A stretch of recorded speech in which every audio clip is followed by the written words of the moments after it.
اور کیا بہوؤں بیٹیوں کا تماشا لگایا ہے، اور نیم برہنہ بیٹیاں لوگوں کی شہوانی نگاہوں کے سامنے ہیں، اور باپ بھی کھڑا ہے اور بیٹا بھی کھڑا ہے، نہ باپ کی آنکھوں میں حیا ہے، نہ بیٹے کی نظروں میں حیا ہے، نہ بھائیوں میں غیرت ہے، اور کہتے ہو اللہ کی رحمتیں ہمارے اوپر نازل ہوں۔ یہ تو شکر کرو پتھر نہیں برستے محمد عربی کے قدموں کا صدقہ۔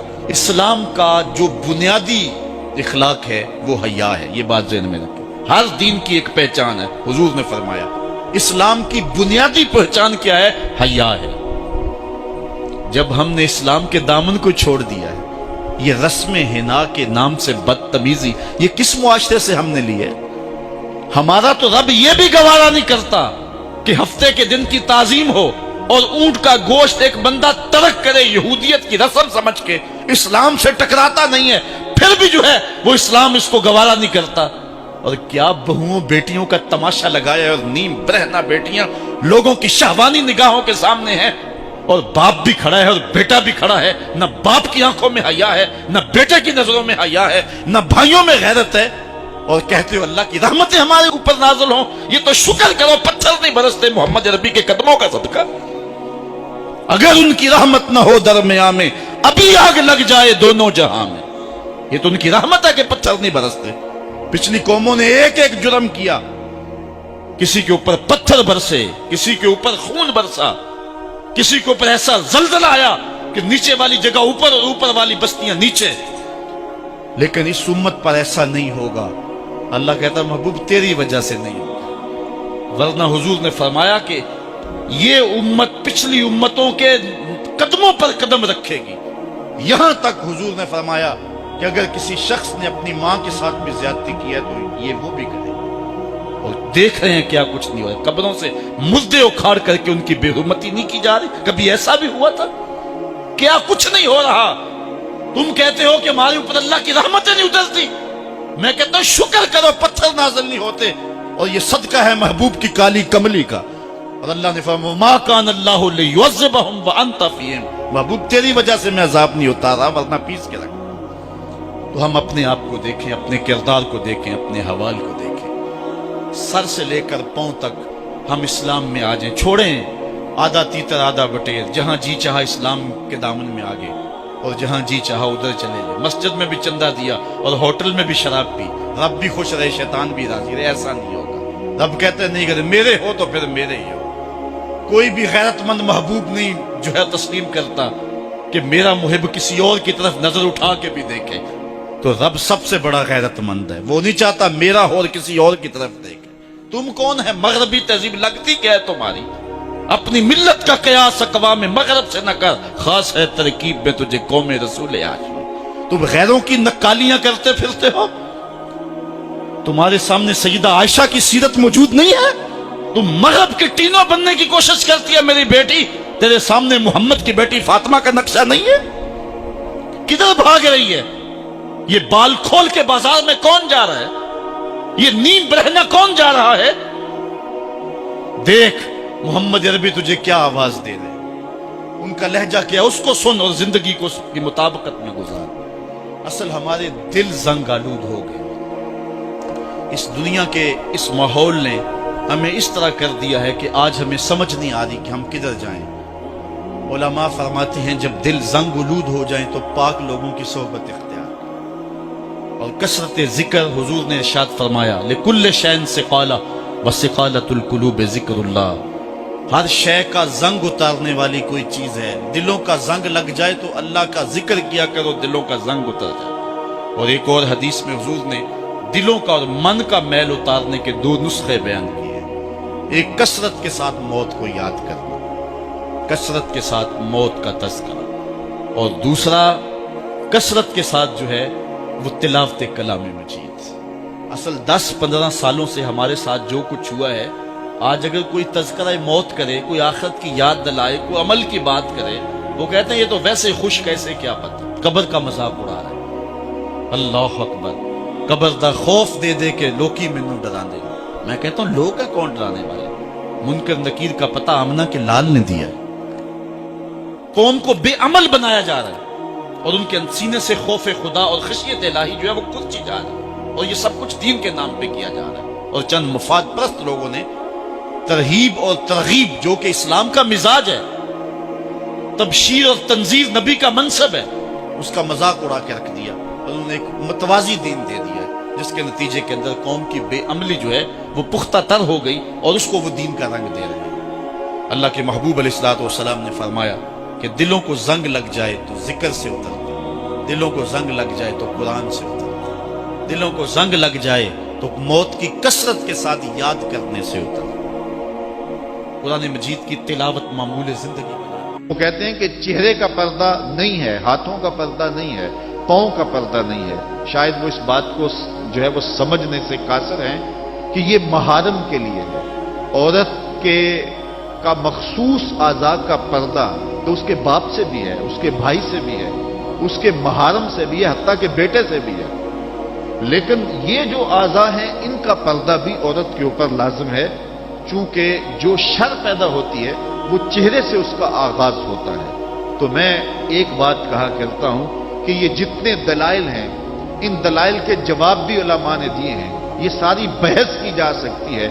میری مائیں بہنیں تصور کر لیں کہ سیدہ فاطمہ تو زہرا کا پردہ کیسا ہوگا، تو ان کے تصور میں حیا میں لپٹی ہوئی فاطمہ دکھائی دے گی۔ بلکہ سیدہ فاطمہ تو زہرا سے جب پوچھا گیا کہ عورت کا صحیح پردہ کیا ہے، تو انہوں نے کہا کہ عورت کا صحیح پردہ یہ ہے کہ وہ کسی مرد کو نہ دیکھے اور کوئی مرد اس کو نہ دیکھے۔ حضرت عبداللہ ابن مکتوم رضی اللہ تعالی عنہ کے سامنے ازواج مطہرات نے پردہ نہیں کیا تو وہ آنکھوں سے نابینے تھے، تو حضور نے اس پر انہیں تنبیہ کی کہ تم نے پردہ کیوں نہیں کیا؟ تو انہوں نے کہا حضور وہ تو نابینا ہے۔ تو فرمایا کہ تم نابینا تو نہیں ہو۔ تو پردہ مرد سے بھی ہے، جہاں فتنے کا امکان بھی ہو، شریعت نے وہ راستہ ہی مسدود کر دیا ہے تاکہ کل کوئی فتنہ کھڑا نہ ہو جائے۔ تو میں سادی سی بات یہ کرتا ہوں کہ پردے کے حوالے سے دلائل کی دنیا بھی ایک بہت بڑی دنیا ہے، لیکن میری مائیں اور بہنیں یہ تصور کریں کہ سیدہ فاطمہ تو زہرا کا پردہ کیا ہوگا، تو یہ تصور کرنے سے ہی طبیعت میں حیا پیدا ہونا شروع ہو جائے گا، اور سیدہ کا پردہ اور ان کی عصمت اور ان کی آبرو کا انداز سمجھ میں آ جائے گا۔ حضرت اسماء بنت امیس رضی اللہ تعالیٰ عنہ فرماتی ہیں کہ میں سیدہ فاطمہ زہرا کے پاس بیٹھا کرتی تھی اور انہیں سب سے زیادہ فکر اس بات کی تھی کہ زندگی میں تو عورت اپنے پردے کی حفاظت کر لیتی ہے، لیکن مرنے کے بعد جب پٹڑے پہ چارپائی پہ اسے ڈالا جاتا ہے تو اس کا جسم جو ہے وہ جنبش کرتا ہے اور وہ مختار نہیں ہوتی ہے، تو اعضاء دکھائی بھی دیتے ہیں، اعضاء کی حیت بھی سمجھ میں آتی ہے، تو یہ بڑا مشکل لمحہ ہوگا جو مرنے کے بعد درپیش ہوتا ہے۔ تو فرماتی ہیں کہ میں نے انہیں کہا کہ جب حبشہ کی جانب ہجرت کی تھی تو میں بھی ان لوگوں میں شامل تھی، تو میں نے وہاں حبشہ میں دیکھا ہے کہ چارپائی کے چاروں پایوں کے ساتھ شاخ باندھ دیتے ہیں اور پھر ان کو درمیان میں جوڑ دیتے ہیں اور اس کے اوپر کپڑا ڈال دیتے ہیں اور یہ ایک ڈولی بن جاتی ہے۔ تو کہتی ہیں جب میں یہ بات بتائی تو سیدہ بہت زیادہ خوش ہوئی، کہا یہ تو ایک بہت اچھا طریقہ سمجھ میں آ گیا جس سے مرنے کے بعد بھی عورت کے پردے کی اور اس کے جسم کی حفاظت ہو سکے گی، کسی کی نظر نہیں پڑے گی۔ تو یہ وہ سیدہ ہیں کہ جنہوں نے اپنے پردے کی حفاظت یوں کی کہ غیر مرد نے انہیں نہیں دیکھا، اور پھر مرنے کے بعد بھی ان کے لیے وہ ڈولی تیار کر لی گئی، رات کی تنہائیوں میں ان کا جنازہ پڑا گیا، اور یہ وہ پاک دامن خاتون ہے جن کا آنچل مہر و ماں نے بھی نہیں دیکھا ہے۔ اور جب قیامت کا دن ہوگا تو حضرت سیدہ فاطمہ زہرا 70,000 خواتین کے جلو میں نکلے گی، تو آواز آئے گی یا اہل الجمع غدوا ابصارکم لأن فاطمہ بنت محمد حتی تمر، اے لوگوں نگاہیں نیچی کر لو، محمد عربی کی بیٹی کی سواری گزر رہی۔ تو دنیا پر بھی ان کے پردے کی حفاظت، بعد از وصال بھی، اور پھر قیامت کے دن بھی۔ مجھے بتائے عورت کیا وہ مغرب کی آوارہ لڑکی کے روپ میں زندگی گزارنا چاہتی ہے یا سیدہ فاطمہ زہرا کے پردے کی وارث بننا چاہتی ہے؟ وہ سڑکوں پر لہرا کر چلنے میں فخر محسوس کرتی ہے یا کہ وہ اپنے مخصوص پردے میں لپٹ کر کے تقدس مہاب انداز میں گھر سے مجبوراً نکلنا پڑے تو نکلنا پسند کرتی ہے؟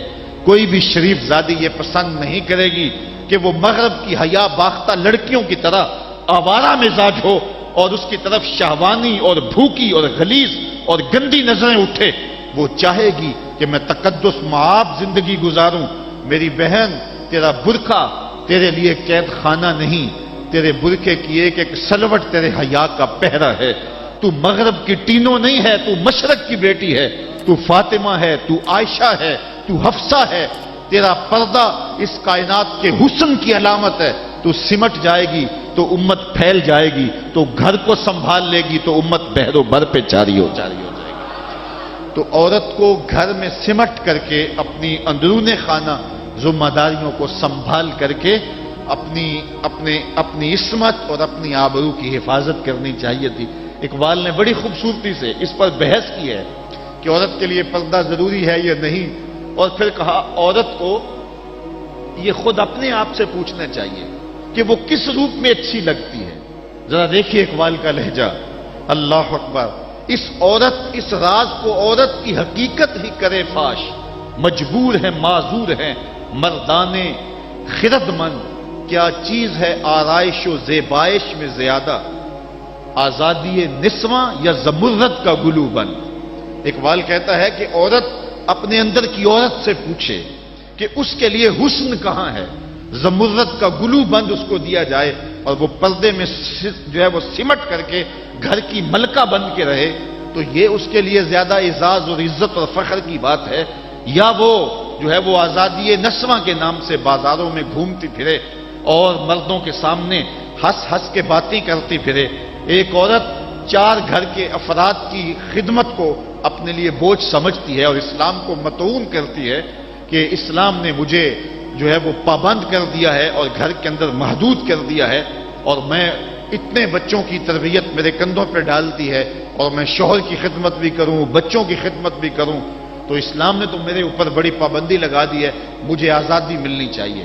اور وہ عورت جو 4 بچوں کی خدمت اپنے لیے بوجھ سمجھتی ہے اور پھر وہ 300 مسافروں کو ہنس ہنس کے کبھی پانی پیش کرتی ہے، کبھی کھانا پیش کرتی ہے. 300 مسافروں کو ہنس ہنس کے مسکرا کے لہک لہک کے پانی پیش کرنا اور کھانا دینا، اور مختلف ذہنیتوں اور گندی سوچوں کے حاملین لوگ بھی اس طبقے میں موجود ہوتے ہیں اور ان کی شہوانی نظروں کا شکار ہونا. کیا عورت کے لیے یہ عزت ہے؟ یا عورت کے لیے یہ عزت ہے کہ گھر کی 4 دیواری میں سمٹ جائے اور تقدس ماحول کے اندر اپنے بچوں کی تربیت کرے؟ عورت کو جتنی ذمہ داریاں دی گئی ہیں وہ صرف ان کو سنبھال لے اور ان کے سنبھالنے کا حق ادا کر دے تو وہ ایک اچھے معاشرے کی تشکیل کی ضمانت بن جاتی ہے. سیدہ فاطمہ الزہرا رضی اللہ تعالی عنہا کا وجود ہمارے لیے ایک روشن، ایک منور اور ایک تابع جو ہے وہ وجود ہے، جس سے ہم مقدرات اسلام کی تربیت کے خد و خال لے سکتے ہیں. اقبال کہتا ہے تو نہ دانی کہ سوزے کراتے تو دیگر گوں کر تقدیر عمر را. میری بہن، اگر تو بہن ہو کے قرآن پڑھے تو عمر کی تقدیر بدلتی ہے، اور اگر تو ماں ہو کے قرآن پڑھے تو بیٹا نیزے کی نوک پہ قرآن سناتا. کربلا کے تپتے ہوئے ریگزار میں پیاسا ہونے کے باوجود حضرت امام حسین جو باطل کے آگے ڈٹے ہوئے ہیں اور جھک نہیں رہے ہیں، اور 71 لاشیں کندھوں پہ اٹھا کے خیموں تک پہنچا چکے ہیں، پھر بھی استقامت کا کوہ گراں بنے ہوئے ہیں. یہ حسین ابن علی کا کمال تو دکھائی دیتا ہی دیتا ہے، لیکن ذرا غور کی آنکھ سے دیکھو پیچھے فاطمہ کے دودھ کا اثر دکھائی دیتا ہے. تو اگر مائیں پردے میں سمٹ جائیں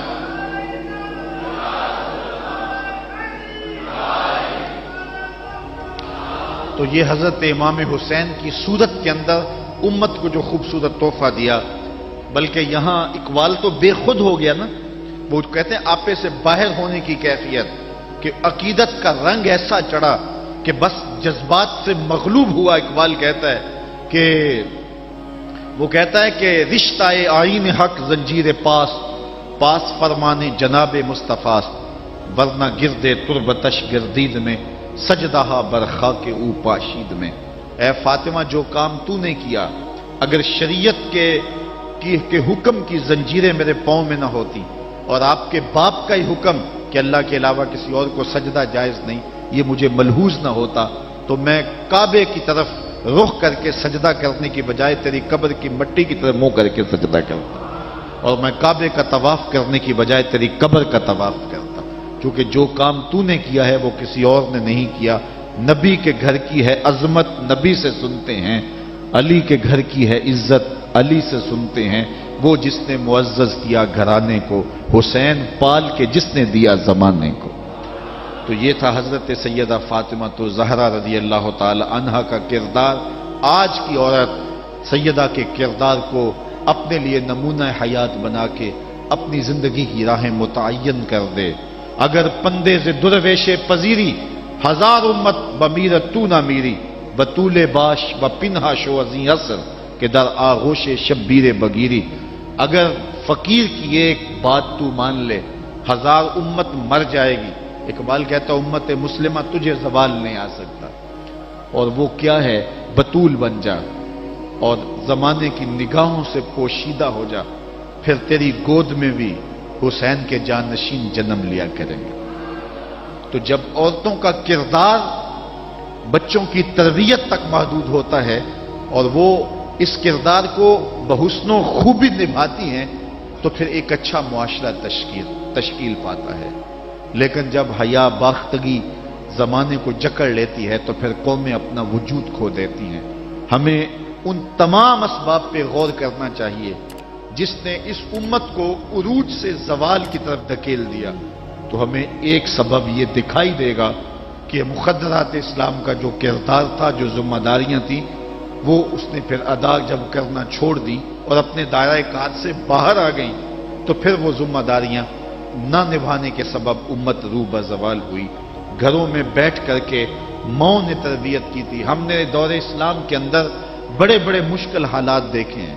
مشکل حالات میں جب اسلام پہ سخت سے سخت وقت آئے، لیکن جب درگاہیں بند ہوں گی، جب خانقاہیں بند ہو گئیں، جب مدارس دینیاں بند ہو گئے، جب اذانوں پہ پابندی لگ گئی، جب بہت کچھ ہوا تھا، لیکن ماں کی گود کی درسگاہ تو کبھی بند نہیں نہ ہوتی ہے۔ تو ماں نے اس وقت دین کو زندہ رکھا۔ آج بھی ہمیں اسی طبقہ نساء سے امید ہے کہ یہ دوبارہ امت کی نہضت کے لیے جو ہے وہ ایک با ہمت کردار ادا کریں گی۔ اللہ تعالیٰ خواتین اسلام کو حضرت سیدہ پاک کے اسوہ نور کی روشنی میں اپنی زندگی گزارنے کی توفیق عطا فرمائے۔